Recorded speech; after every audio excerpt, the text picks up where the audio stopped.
যারা কোনো না কোনোভাবে বাউরি জনগোষ্ঠীকে এগিয়ে নিয়ে যাওয়ার জন্য, বাউরি জনগোষ্ঠীর সামগ্রিক উন্নয়নের জন্য তাদের জীবন উৎসর্গ করেছেন, তাদেরকেও আমি আমার শ্রদ্ধা এবং প্রণাম জানাচ্ছি। তাহলে বিষয়টা দাঁড়ালো যে বাউরি জনগোষ্ঠীর মানুষের মধ্যে এমন মানুষ ছিলেন যারা বুক চিতিয়ে রুখে দাঁড়িয়েছেন, নিজের অধিকার সম্পর্কে কতটা আদায় করতে পেরেছেন সেটা অন্য জিনিস, কিন্তু লড়াই করেছেন সিনার টান করে, এটাও কম ব্যাপার নয়। আজকে আমরা ঝাড়খণ্ড রাজ্য প্রতিষ্ঠা করার অনেক অনেক নাম খুঁজে পাচ্ছি, অনেক অনেক আন্দোলনকারী খুঁজে পাচ্ছি, এবং যারা আজকে ঝাড়খণ্ড রাজ্যের রাজা হয়ে আছেন তাদের কাছে একজন বাউরি জনগোষ্ঠীর প্রতিনিধি হয়ে এই প্রশ্নটা কি করা যায় না যে যারা আপনারা বলছেন যে আমরা ঝাড়খণ্ড রাজ্য গঠন করেছি, তাদের একজনও দেখান তো যারা শহীদ হয়েছেন। কিন্তু এই যে তিনজন পটল ইত্যাদি, তাদের বুকের রক্ত ঝরেছে এই ঝাড়খণ্ড রাজ্য প্রতিষ্ঠার জন্য, এই কথাটা কেউ বলে না। তাহলে আমাদের বলতে হবে যে তোমরা ঝাড়খণ্ড রাজ্য প্রতিষ্ঠা করার জন্য বড় বড় কথা বলছো, কিন্তু কজন তোমরা শহীদ হয়েছো, কজন বুকের রক্ত ঢেলেছো? কিন্তু বাউরি জনগোষ্ঠীর মানুষ বুকের রক্ত ঢেলে আজকে এই ঝাড়খণ্ড রাজ্য প্রতিষ্ঠা করার অন্যতম শরিক, অন্যতম দাবিদার। এই কথাটা তারা ভুলে গেছে কিংবা ইচ্ছাকৃতভাবে বলে না, আমাদের জোর করে বলতে হবে। এবং আজকে আমি সংঘর্ষ মোর্চার প্রত্যেকটা সদস্যকে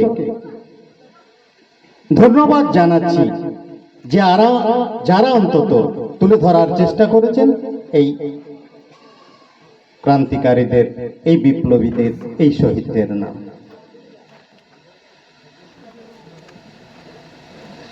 এখানে আমার আগে যারা বলে গেলেন তাতে আমার যা মনে হলো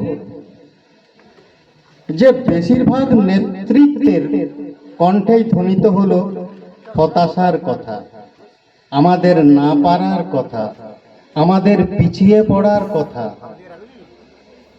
কিন্তু আমি বলবো যে আমাদের অনেক কিছু আছে বলার মতো, অনেক কিছু আছে যেমন করার, তেমনি বিগত দিনেও করা হয়েছে সেই কথা বলার।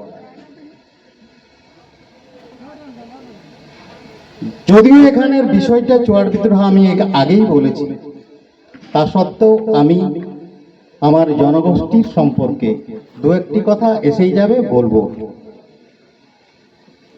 চুয়াড় বিদ্রোহ থেকেই শুরু করি। প্রথম গোবর্ধন দিকপতি যখন 1753 সালে বিদ্রোহ করেন, তখন কিন্তু ইংরেজদের বিরুদ্ধে ছিল না। সেই বিদ্রোহটা ছিল তিনি যে রাজ্যে চাকরি করতেন, অর্থাৎ মেদিনীপুরে, বর্তমান মেদিনীপুরের কর্ণগড়, সেই কর্ণগড় রাজ্যে তিনি কাজ করতেন। একজন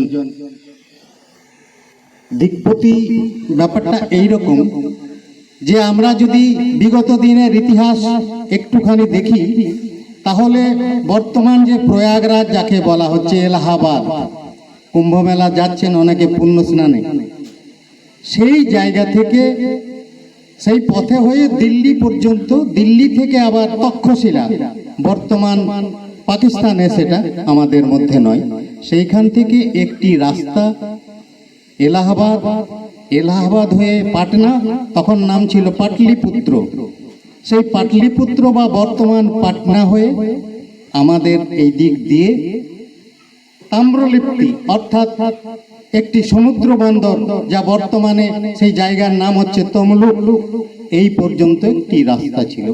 এবং সেই রাস্তার বহু বিভাজন ছিল, এদিকে গেছে, ওদিকে গেছে। আর যেখানে নদী ছিল সেই নদীতে একটি করে ঘাট বা ঘাঁটি বলা হতো।